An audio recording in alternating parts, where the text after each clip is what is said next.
بسم اللہ الرحمن الرحیم۔ یہ پارہ 17 رکوع پر مشتمل ہے۔ پہلے 8 رکوع سورۃ البقرہ اور باقی 9 رکوع سورہ آل عمران میں آتے ہیں۔ خصائص انبیاء۔ شروع میں انبیاء علیہم السلام اور ان کے ایک دوسرے پر فضیلت بیان کی گئی ہے۔ بعض کو اللہ سے ہم کلامی کا شرف ملا اور بعض کے درجات کسی دوسری حیثیت سے بلند کیے گئے۔ درجات کا یہ فرق کسی نبی یا رسول کی کمی یا کوتاہی کا غماز نہیں ہے، بلکہ ان کے منصب اور ذمہ داری میں فرق اور اہمیت کے پیش نظر ہے۔ عیسیٰ علیہ السلام واضح دلائل کے ساتھ تشریف لائے اور ہم نے جبرائیل کے ذریعے ان کی مدد فرمائی۔ اگر مشیت ازلی ہوتی تو انبیاء کی تعلیمات آ جانے کے بعد لوگ آپس میں نہ لڑتے جھگڑتے، لیکن لوگوں نے راہ حق سے اختلاف کیا، کوئی ماننے والا بن گیا اور کوئی کافر ہو گیا۔ یاد رکھو، ہر کام مشیت الہی سے ہوتا ہے۔ آیت الکرسی، انفاق فی سبیل اللہ۔ دنیا میں ہی صدقہ و خیرات کر کے اپنی عاقبت سنوار لو، ورنہ قیامت کے دن کوئی سودے بازی، تعلقات یا سفارش کام نہیں آئے گی۔ قرآن کریم کی آیات میں مرتبہ اور مقام کے اعتبار سے آیت الکرسی سب سے افضل آیت ہے۔ یہ سورۃ البقرہ کی آیت نمبر 255 ہے۔ نبی کریم صلی اللہ علیہ وآلہ وسلم نے فرمایا، جو شخص ہر نماز کے بعد آیت الکرسی پڑھے، اس کے فوت ہونے کے بعد اسے جنت میں داخل ہونے سے کوئی نہیں روک سکتا اور وہ مرتے ہی جنت میں داخل ہو جائے گا۔ آیت الکرسی کی عظمت کا راز یہ ہے کہ اس میں توحید کو بھرپور انداز میں بیان کیا گیا ہے۔ اللہ کے سوا کوئی معبود نہیں، وہ زندہ و جاوید اور کائنات کو قائم رکھنے والا ہے۔ اس پر اونگ یا نیند کا غلبہ نہیں ہوتا۔ آسمان اور زمین اور اس میں پائے جانے والی ہر چیز کا وہی مالک ہے۔ اس کی اجازت کے بغیر اس کے سامنے سفارش کرنے کی کوئی جرت بھی نہیں کر سکتا۔ ان لوگوں سے پہلے کیا تھا اور ان کے بعد میں کیا ہوگا، اس سب کچھ کا علم اسی کے پاس ہے۔ یہ لوگ اتنا ہی جانتے ہیں جتنا وہ انہیں سکھاتا ہے۔ اس کے علم کی معمولی مقدار کا بھی احاطہ نہیں کر سکتے۔ اس کی کرسی کی وسعت اور بڑائی کا یہ عالم ہے کہ وہ آسمان و زمین پر حاوی ہے۔ آسمان و زمین کی حفاظت اس کے لیے کسی قسم کی مشکلات کا باعث نہیں ہے۔ وہ نہایت بلند ہے، وہ عظمتوں کا مالک ہے۔ ہدایت اور گمراہی واضح ہو چکی ہے، لہذا دین اسلام کو قبول کرنے کے لیے کوئی جبر یا زبردستی نہیں ہے۔ جو باطل قوتوں سے بغاوت کر کے اللہ کا وفادار بن گیا تو اس نے ایسی مضبوط کڑی کو تھام لیا جو ٹوٹنے والی نہیں ہے۔ اللہ تعالیٰ ایمان والوں کا دوست ہے اور انہیں کفر کی ظلمتوں سے ایمان کے نور کی طرف لاتا ہے، جبکہ کافروں کے دوست طاغوت یعنی باطل قوتیں ہیں جو انہیں ایمان کی روشنی سے کفر کے اندھیروں کی طرف لے جاتے ہیں۔ یہ لوگ ہمیشہ ہمیشہ کے لیے جہنم کا ایندھن بنے رہیں گے۔ مناظرہ ابراہیم اور نمرود، تباہ شدہ بستیاں اور اطمینان قلب۔ بادشاہ وقت نے حکومت کے گھمنڈ میں حضرت ابراہیم علیہ السلام سے رب تعالیٰ کے بارے میں بحث کی۔ حضرت ابراہیم علیہ السلام نے فرمایا، زندگی اور موت میرے اللہ کے قبضہ میں ہے۔ وہ کہنے لگا، میں بھی زندہ کر لیتا ہوں اور مارتا ہوں۔ حضرت ابراہیم علیہ السلام نے فرمایا، میرا رب وہ ہے جو سورج کو مشرق سے طلوع کر کے مغرب میں غروب کرتا ہے۔ تجھے اگر خدائی کا دعویٰ ہے تو مغرب سے طلوع کر کے دکھا۔ یہ سن کر خدائی کا دعوے دار بادشاہ مبہوت ہو کر رہ گیا۔ اللہ تعالیٰ ظالم قوم کو ہدایت نہیں دیتا۔ پھر اسی شخص حضرت عزیر علیہ السلام کا واقعہ بھی قابل غور ہے، جس نے ایک اجڑی بستی دیکھی تو حیران ہوا کہ اس کے باشندے دوبارہ کیسے زندہ کیے جائیں گے۔ اللہ نے حقیقت سے پردہ اٹھانے کے لیے اس پر موت وارد کر دی اور اس طرح 100 سال گزر گئے۔ پھر زندہ کر کے پوچھا، کتنی دیر مرے رہے ہو؟ کہنے لگا، بس یہی ایک دن یا دن کا کچھ حصہ۔ فرمایا، تم پر موت پورے 100 سال طاری رہی۔ ہماری قدرت دیکھو کہ تمہارا پانی اور غذا تک متعفن نہیں ہوئے، اور اپنے گدھے کو دیکھو کہ اس کی ہڈیاں بھی مٹی ہو چکی ہیں۔ اب دیکھو ہم کس طرح تمہارے گدھے کی ہڈیوں کو اکٹھا کر کے ان پر گوشت چڑھاتے ہیں۔ پھر جب ان پر حقیقت ظاہر ہو گئی تو کہا، میں جان گیا ہوں کہ بے شک اللہ ہر چیز پر قادر ہے۔ یہ واقعہ بھی یاد کرو جب حضرت ابراہیم علیہ السلام نے عرض کیا، یا الہی مجھے دکھا تو مردوں کو کیسے زندہ فرمائے گا۔ اللہ تعالیٰ نے فرمایا، اے ابراہیم کیا تمہارا ایمان نہیں؟ انہوں نے عرض کیا، ایمان تو ہے مگر اطمینان قلب کے لیے عرض کی ہے مولا۔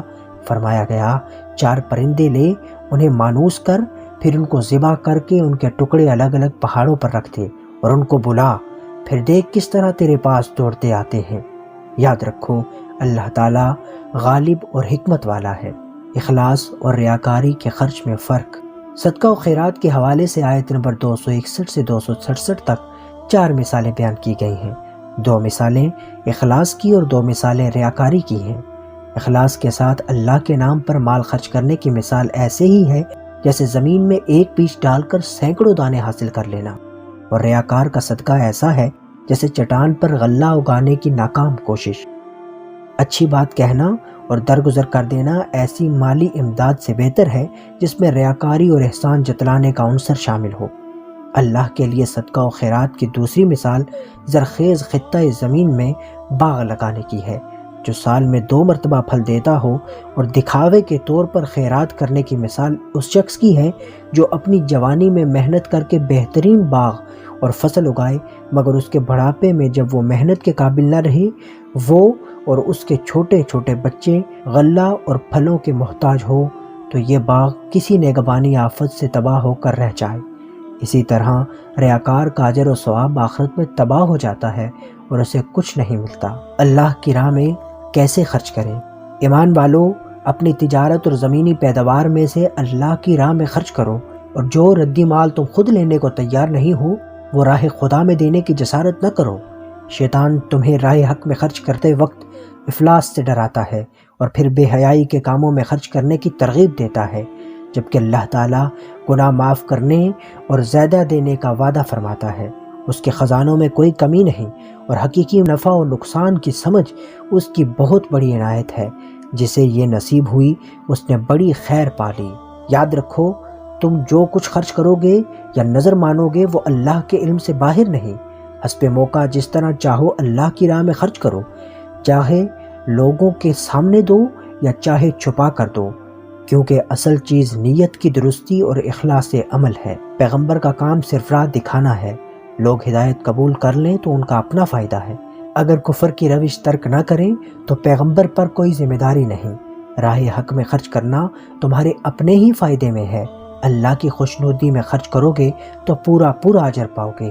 اللہ کے بندو، اپنے مال ان ناداروں پر خرچ نہ کرو جو راہ حق میں روک لیے گئے، اور وہ جو مانگنے کے لیے کسی کے پیچھے نہیں پڑتے۔ ناواقف ان کی خودداری کے باعث انہیں غنی سمجھتا ہے، مگر ان کے چہرے دیکھ کر ان کی ناداری کا بخوبی اندازہ لگایا جا سکتا ہے۔ سود حرام ہے، سود کا انجام نبی علیہ السلام کے ارتحال کا اشارہ۔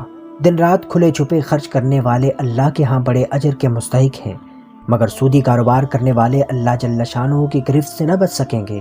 روز آخرت ان کی حالت مرغی کے بیمار جیسی ہوگی، کیونکہ یہ ظالم سود کو تجارت بتاتے تھے، حالانکہ سود حرام ہے اور تجارت حلال۔ یاد رکھو، جو سود لینے سے باز نہ آیا اس سے خدا خود نپٹے گا۔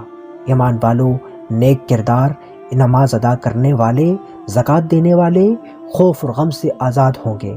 ایمان والو، اگر سود کی کچھ رقم کسی کے ذمہ واجب الادا ہے تو وہ چھوڑ دو۔ اگر تم نے سود خوری ترک نہ کی تو تمہارے خلاف اللہ اور رسول کی طرف سے اعلان جنگ ہے۔ اگر تم توبہ کر لو تو اپنی اصل رقم وصول کرنے کا تمہیں حق حاصل ہے۔ اگر مقروض تم سے فراخ دستی تک مہلت مانگے تو اسے مہلت دے دو، اور اگر وہ بالکل ادائیگی کے قابل نہ ہو تو معاف کرنا ہی بہتر ہے۔ ڈرو اس دن سے جس دن اپنے رب کے حضور پیش ہوگے، جہاں ہر کیے کا پورا بدلہ ملے گا، کسی پر کوئی ظلم نہیں کیا جائے گا۔ لین دین کے احکام۔ گواہی چھپانا سخت گناہ ہے۔ اس رکوع کی پہلی آیت کمیت کے اعتبار سے قرآن کریم کی سب سے بڑی آیت ہے۔ اسے آیت المدینہ بھی کہتے ہیں۔ اللہ تعالیٰ فرماتا ہے، اے ایمان والو، جب کسی خاص میعاد کے لیے ادھار کا معاملہ کرنے لگو تو لکھ لیا کرو، ہر طرح کے لین دین کے لیے گواہ کر لیا کرو۔ اگر کوئی فریق نابالغ یا بے سمجھ ہو تو اس کی طرف سے اس کا سرپرست وکیل بن جائے۔ لکھنے والا دیانتداری کے ساتھ اپنا فرض انجام دے۔ گواہی کا چھپانا سخت گناہ ہے۔ گواہوں کو گواہی دینے سے ہرگز انکار نہ کرنا چاہیے۔ لکھنے والے کو اور گواہ کو کوئی فریق نقصان نہ پہنچائے۔ اگر 2 مرد گواہ نہ مل سکیں تو 1 مرد اور 2 عورتیں گواہ بن جائیں، تاکہ ایک بھول جائے تو دوسری یاد دلا دے۔ سفر کی حالت میں کوئی لکھنے والا نہ ملے تو کوئی چیز گروی رکھ کر اس کا قبضہ قرض دینے والے کو دے دیا جائے۔ یاد رکھو، گروی رکھی ہوئی چیز مالک کی ہے، قرض دینے والے کے لیے جائز نہیں کہ مقروض کی طرف سے قرض ادا کرنے کے بعد اس کی گروی رکھی ہوئی چیز کی واپسی سے انکار کرے۔ گواہی مت چھپاؤ، جو گواہی چھپاتا ہے اس کا دل گناہ میں آلودہ ہے۔ یاد رکھو اللہ تمہارے عملوں کو خوب جاننے والا ہے۔ اللہ مالک ارض و سما، جامع الدعا۔ یہ سورۃ البقرہ کا آخری رکوع ہے۔ سورت کا آغاز دین کی بنیادی تعلیمات سے فرمایا گیا تھا۔ سورت کے اختتام پر بھی ان تمام امور کا ذکر ہو رہا ہے۔ ارشاد الہی ہے، یاد رکھو زمین و آسمان کے ہر شے کا مالک اللہ تعالیٰ ہے، تمہاری کھلی ہوئی یا کوئی چھپی بات اس سے مخفی نہیں، وہ تم سے ایک ایک چیز کا حساب لے گا، پھر وہ جسے چاہے معاف کرے اور جسے چاہے سزا دے، وہ ہر چیز پر قادر ہے۔ رسول اللہ صلی اللہ علیہ وآلہ وسلم اور ایمان والے اپنے رب کی طرف سے آئی ہوئی ہدایت پر ایمان رکھتے ہیں۔ ان سب کا اللہ پر، فرشتوں پر، آسمانی کتابوں پر، رسولوں پر ایمان ہے۔ ایمان والے سب رسولوں کو مانتے ہیں۔ بعض کو ماننا اور بعض کا انکار کرنا ان کا شیوا نہیں ہے۔ ان کا قول یہ ہے کہ ہم نے حکم سنا اور فرمانبرداری کی، الہی ہم تیری بخششوں کے طلبگار ہیں۔ مسلمانوں یاد رکھو ہر شخص پر ذمہ داری اس کی حیثیت کے مطابق ہے۔ جو نیکی کمائے گا نیک پھل پائے گا، جو کوئی بدی سمیٹے گا اس کی سزا بھگتے گا۔ ایمان والو رب سے عرض کرو، اے میرے مولا ہماری بھول چوک پر ہم سے مواخذہ نہ فرما۔ اے مالک ہم پر وہ بوجھ نہ ڈالنا جو تو نے ہم سے پہلے لوگوں پر ڈالے۔ اے پروردگار جس بوجھ کو اٹھانے کی ہم میں طاقت نہیں وہ ہم پر نہ رکھنا، ہمیں معاف فرما، ہمیں بخش دے، ہم پر رحم فرما، تو ہی ہمارا مولا ہے، کافروں کے مقابلے میں ہماری مدد فرما۔ نبی کریم صلی اللہ علیہ وآلہ وسلم نے فرمایا، سورۃ البقرہ کی آخری آیتیں مجھے عرش عظیم کے نیچے جو رحمتوں اور برکتوں کا ربانی خزانہ ہے اس سے عطا فرمائی گئی ہیں۔ یہ وہ انعام عظیم ہے جو کسی اور نبی کو نہیں دیا گیا۔ آیتوں کی اہمیت کے پیش نظر ہر مسلمان کو یہ آیتیں حفظ کر کے نماز اور دعا۔ سورۃ آل عمران۔ شان نزول۔ یہ سورت ایک واقعہ کے پیش نظر میں نازل ہونا شروع ہوئی۔ نجران کے عیسائیوں کا 60 افراد پر مشتمل ایک بڑا وفد مدینہ منورہ میں نبی کریم صلی اللہ علیہ وآلہ وسلم سے ملاقات کے لیے آیا۔ ان لوگوں نے حضرت عیسیٰ علیہ السلام کو ان کے مرتبہ سے بڑا چڑھا کر پیش کیا۔ کبھی کہتے کہ وہ اللہ ہیں، کبھی کہتے وہ ابن اللہ ہیں، اور کبھی کہتے کہ وہ الوہیت کے مثلث یعنی باپ، ماں اور بیٹا کا ایک حصہ ہیں۔ حضور علیہ الصلوۃ والسلام نے انہیں مسکت جواب دیتے ہوئے فرمایا، اللہ تعالیٰ زندہ و جاوید ہے، اس پر موت طاری نہیں ہو سکتی، جبکہ عیسیٰ علیہ السلام پر موت طاری ہو کر رہے گی۔ بیٹا اپنے باپ کے مشابہ ہوتا ہے، جبکہ عیسیٰ علیہ السلام میں اللہ تعالیٰ کی مشابہت نہیں ہے۔ اللہ تعالیٰ کھاتے پیتے نہیں، جبکہ عیسیٰ علیہ السلام کھاتے پیتے ہیں۔ اللہ تعالیٰ سے آسمان کی بلندیوں اور زمین کی پہنائیوں میں کوئی چیز مخفی نہیں، جبکہ عیسیٰ علیہ السلام سے بے شمار چیزیں مخفی ہیں۔ اس پر وہ لاجواب ہو گئے۔ اللہ تعالیٰ نے آپ کی تائید میں یہ سورت نازل فرمائی۔ اس کے علاوہ اس سورت میں مسلمانوں کے اتحاد و اتفاق کی تلقین، غزوہ احد اور بدر کے چند واقعات اور راہ حق میں شہادت کا درجہ بیان ہوا ہے۔ اہل کتاب سے خطاب، رحم مادر، آیت محکمات و متشابہات۔ ہمیشہ زندہ قائم رہنے والا رب جس کے سوا کوئی عبادت کے لائق نہیں، اسی نے قرآن مجید اتارا ہے، اسی نے تورات اور انجیل نازل کی تھی۔ قرآن کے نزول سے پہلے یہ کتابیں انسانیت کی رہنما تھیں۔ اب قرآن آ چکا، اس کے منکر اللہ تعالیٰ کے عذاب سے نہ بچ سکیں گے۔ زمین و آسمان کی کوئی چیز اس سے مخفی نہیں، ماں کے پیٹ میں خوبصورت شکلیں بنانے والا وہی ہے۔ غزوہ بدر۔ اللہ کا پسندیدہ دین اسلام ہے، کفر کا انجام بد۔ جو لوگ اللہ کی باتوں کا جان بوجھ کر انکار کرتے ہیں وہ بالآخر اپنے گناہوں کے نتیجے میں پکڑ لیے جائیں گے۔ فرعون پکڑا گیا، اس سے پہلے کہ بد کردار بھی نہ بچ سکیں۔ آج محمد رسول اللہ صلی اللہ علیہ وآلہ وسلم کے مقابلے میں آنے والے کیسے بچ سکیں گے؟ ان کے مال اور ان کی اولادیں ان کو اللہ کے عذاب سے نہیں بچا سکیں گی۔ آپ کافروں کو بتا دیں کہ تم دنیا میں آخرکار مغلوب ہوگے اور آخرت میں جہنم کا ایندھن بنو گے۔ جنگ بدر کا نتیجہ تمہارے سامنے ہے کہ 313 بے سر و سامان ایمان والے اپنے سے کئی گنا بڑی فوج کے مقابلے میں کامیاب ہوئے۔ مومن اپنی بے سر و سامانی اور کفار کے مال و زر سے دل برداشتہ نہ ہوں۔ اصل دولت ایمان و عمل کی دولت ہے۔ اگر یہ حاصل ہو تو دنیاوی سر و سامان خود بخود حاصل ہو جائیں گے۔ ایمان والوں کی کامیابی کا دار و مدار اس پر ہے کہ وہ صبر کرنے والے، سچ بولنے والے، فرما بردار، اللہ کی راہ میں خرچ کرنے والے اور راتوں کو اٹھ اٹھ کر رب تعالیٰ سے بخشش مانگنے والے ہوں۔ حق کی شہادتیں تین ہیں: اللہ کی شہادت، فرشتوں کی شہادت اور علم والوں کی شہادت۔ یہ تینوں شہادتیں اعلان کر رہی ہیں کہ اللہ کے سوا کوئی معبود نہیں۔ اس نے تمام کارخانہ ہستی کو انصاف پر قائم فرمایا ہے۔ انسان کو اول دن سے ایک ہی دین دیا گیا ہے اور وہ ہے اسلام۔ پہلی آسمانی کتابوں کے جھوٹے نام لیواؤں نے اپنی ناجائز اغراض کے باعث اسلام میں شبہات پیدا کیے ہیں۔ یہ لوگ سزا سے نہ بچ سکیں گے۔ آپ ان تک حق بات پہنچا دیں، یہ نہ مانیں گے تو اللہ ان سے نپٹے گا۔ آپ اعلان کر دیں کہ آپ خود اور آپ کے ماننے والے اسلام پر قائم ہیں۔ یہ لوگ اگر اسلام پر ایمان لے آئے تو ہدایت پا لیں گے، اور اگر نہ مانے تو آپ کا کام صرف حق بات پہنچا دینا ہے۔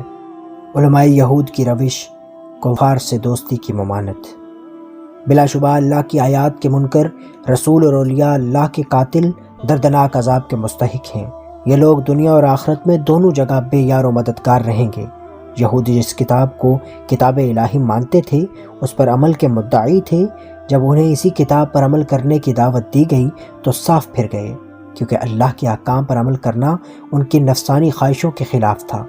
ان کی جھوٹی دیانتداری نے ان کے دلوں میں یہ گمان پیدا کر دیا ہے کہ ہم تو بہرحال نجات پا جائیں گے، جہنم میں نہیں ڈالے جائیں گے، حالانکہ اللہ کا قانون یہ نہیں دیکھے گا کہ کون کس نسبت سے تعلق رکھتا ہے۔ جس کا عمل جیسا ہوگا ویسا ہی نتیجہ اس کے پیش آئے گا۔ عزت و ذلت، حکومت دینا اور حکومت چھین لینا، رات کی تاریکی اور دن کا اجالا، زندگی سے موت اور موت سے زندگی بخشنا میرے مولا کا کام ہے۔ وہ جسے چاہے بے حد و حساب رزق عطا فرما دے۔ ایمان والے کافروں کو اپنا دوست نہ بنائیں، ایسا کرنے والوں کا اللہ کے ساتھ کچھ سروکار نہیں۔ گناہوں سے بچاؤ کے لیے کوئی تدبیر اختیار کر لو، مگر اس کی اجازت سے۔ خوب یاد رکھو، اللہ تعالیٰ تمہارے ارادوں اور نیتوں سے پوری طرح باخبر ہے۔ قیامت کے دن تمہارا ہر اچھا اور برا عمل تمہارے سامنے آ جائے گا۔ دیکھنا، آج کوئی غلط قدم اٹھا تو کل پچھتاؤ گے۔ اللہ تعالیٰ بہت پہلے آنے والے عذاب سے ڈرا رہا ہے۔ نبی کریم صلی اللہ علیہ وآلہ وسلم کی اتباع، حضرت زکریا اور مریم علیہم السلام کے واقعات۔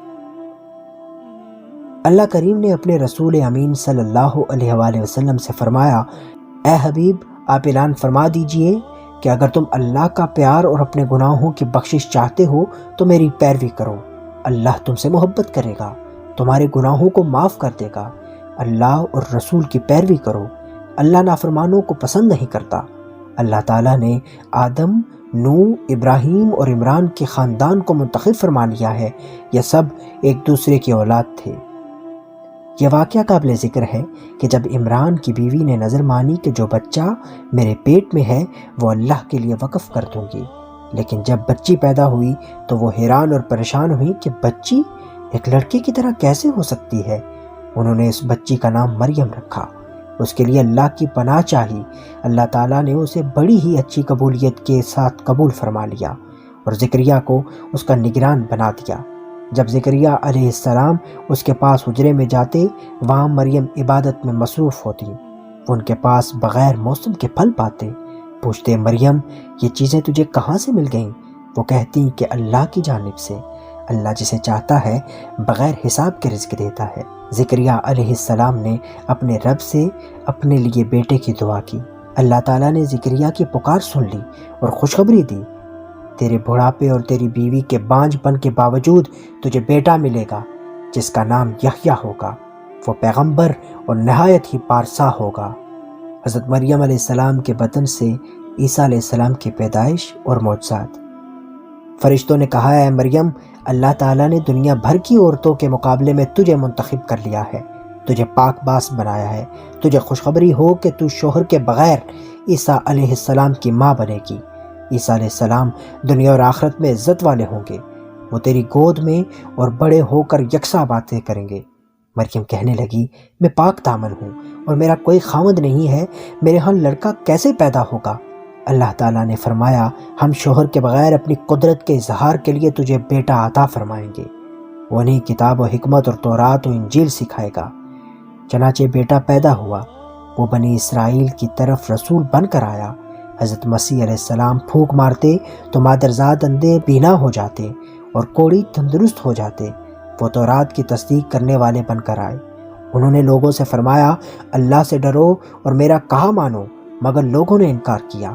آپ نے لوگوں کو اللہ کے دین کی مدد کے لیے پکارا تو چند سچے انسانوں نے ان کی دعوت کو قبول کر لیا۔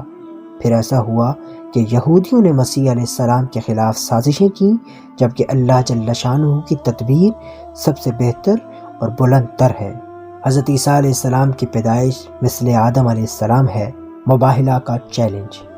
یاد تو کرو جب اللہ کریم نے اعلان فرمایا، میں عیسیٰ علیہ السلام کو اپنی طرف سے اٹھا لوں گا اور تمہارے ہر کفر سے اس کا دامن پاک رکھوں گا۔ رہے کافر تو وہ عذاب کے مستحق ہوں گے اور ایمان والے پورا اجر پائیں گے۔ عیسیٰ علیہ السلام کی مثال ایسے ہی ہے جیسے آدم علیہ السلام کی وہ مٹی سے پیدا کیے گئے، پھر اللہ تعالیٰ نے کن کا حکم دیا اور جیسا کچھ خدا کا ارادہ تھا اسی کے مطابق فوراً وہ ہو گئے۔ یہ واقعات ہیں۔ پھر جو شخص آپ سے جھگڑا کرے اس سے کہہ دیں کہ میرے پاس مسیح کے انسان ہونے کے لیے علم یقین موجود ہے۔ یوں فیصلہ کر لیں کہ ہم دونوں فریق میدان میں نکلیں اور اپنے اپنے بیٹوں اور عورتوں کو بلا لیں اور خود بھی شریک ہوں، پھر عجز و نیاز کے ساتھ خدا کے حضور التجا کریں، ہم دونوں میں سے جس کا دعویٰ جھوٹا ہو تو جھوٹوں پر خدا کی لعنت ہو۔ اس رکوع میں عیسیٰ علیہ السلام کے ساتھ نبی علیہ السلام کا مباہلہ کا تذکرہ ہے۔ مباہلہ اسے کہتے ہیں جس میں دو مقابل فریق اپنے اہل و عیال کے ساتھ میدان میں نکل کر بد دعا کرتے ہیں یا دوسرے کے خلاف دعا کرتے ہیں، جس کے نتیجے میں باطل فریق ہلاک ہو جاتا ہے۔ چنانچہ نبی کریم صلی اللہ علیہ وآلہ وسلم امام حسین رضی اللہ تعالیٰ عنہ کو اٹھائے ہوئے اور امام حسن کو انگلی سے پکڑ کر تشریف لائے۔ نبی کریم صلی اللہ علیہ وآلہ وسلم کے پیچھے خاتون جنت فاطمہ الزہرا رضی اللہ تعالی عنہا اور آپ کے پیچھے حیدر کرار مولا علی کرم اللہ وجہ الکریم آ رہے تھے۔ جب عیسائیوں نے یہ نورانی تو مباہلہ کے بجائے فرار ہو گئے، جس سے ان کا بطلان واضح ہو گیا۔ مشترک تبلیغ توحید کی دعوت۔ اہل کتاب سے کہا گیا کہ آؤ 3 باتوں پر اتفاق کر لیں جو ہمارے تمہارے درمیان مشترک ہیں۔ نمبر 1، خدا کے سوا کوئی عبادت کا مستحق نہیں۔ نمبر 2، اللہ واحد کے ساتھ کسی دوسری ہستی کو شریک نہ کیا جائے۔ نمبر 3، کوئی انسان کسی دوسرے انسان کو اپنے لیے معبود برحق کی طرح مقدس اور معصوم نہ بنا لے، کہ یہی حضرت آدم علیہ السلام کا طریقہ تھا۔ یہودیت اور نصرانیت بعد کی پیداوار ہیں۔ ابراہیم علیہ السلام یہودی یا نصرانی نہ تھے، بلکہ رب کی عبادت کرنے والے سچے مسلمان تھے۔ ہمارے نبی علیہ السلام اور ان کے ساتھیوں کا طریقہ وہی ہے جو حضرت ابراہیم علیہ السلام کا تھا۔ اہل کتاب کا ایک گروہ اہل حق کو گمراہ کرنا چاہتا ہے، حالانکہ یہ گروہ خود گمراہی میں مبتلا ہے۔ یہود کا تعصب اور خطرناک سازشیں۔ یہودی دراصل نبی کریم صلی اللہ علیہ وآلہ وسلم سے نسلی تعصب رکھتے ہیں۔ اللہ تعالیٰ نے فرمایا کہ نبوت اللہ کے ہاتھ میں ہے، جس کو چاہتا ہے نبوت سے نوازتا ہے۔ اہل کتاب مسلمانوں کو گمراہ کرنے کے لیے کئی طرح کی حربیں اختیار کرنے لگے۔ مثلا کچھ دیر کے لیے ایمان لے آتے، پھر دوسروں کو بدظن کرنے کے لیے یہ کہہ کر مرتد ہو جاتے کہ ہمیں سمجھ آ گئی ہے کہ اس دین میں کئی خرابیاں ہیں۔ فرمایا گیا کہ یہ بددیانت گروہ ہے، ان سے ایمان لانے کی توقع فضول ہے۔ یہ لوگ کتاب الہی کی تلاوت کرتے وقت اپنی مرضی کی عبارتیں اپنی طرف سے شامل کر لیتے تاکہ عوام سمجھے کہ یہ اللہ کی کتاب کا بیان ہے، حالانکہ وہ خدا کی کتاب کا بیان نہیں ہے، ان کی اپنی گھڑی ہوئی باتیں ہیں۔ یاد رکھو، کسی کو یہ حق نہیں پہنچتا کہ وہ اپنے خود ساختہ حکموں پر لوگوں کو چلائے۔ اگر اللہ نے اپنی کسی بندے کو کتاب و نبوت عطا فرمائی ہے تو اس لیے عطا فرمائی ہے کہ احکام الہی کی طرف لوگوں کو دعوت دے، اس لیے نہیں کہ اپنی بندگی کرائے۔ تمہیں کیا ہو گیا ہے کہ دین قبول کرنے کے بعد کفر کی روش اختیار کر رہے ہو؟ سید الانبیاء کی آمد پر میثاق انبیاء، صرف دین اسلام پر کامیابی۔ پھر محمد صلی اللہ علیہ وآلہ وسلم پر ایمان لانے کے حوالے سے انبیاء کرام سے لیے جانے والے میثاق کا ذکر ہے۔ اس کی روح سے تمام انبیاء علیہ السلام، ان کی امتیں آپ صلی اللہ علیہ وآلہ وسلم پر ایمان لانے اور آپ کی نصرت کرنے کے پابند قرار دیے گئے۔ پھر فرمایا کہ اللہ کے نزدیک اسلام کے علاوہ کوئی دین قبول نہیں۔ وآخر دعوایا ان الحمد للہ رب العالمین۔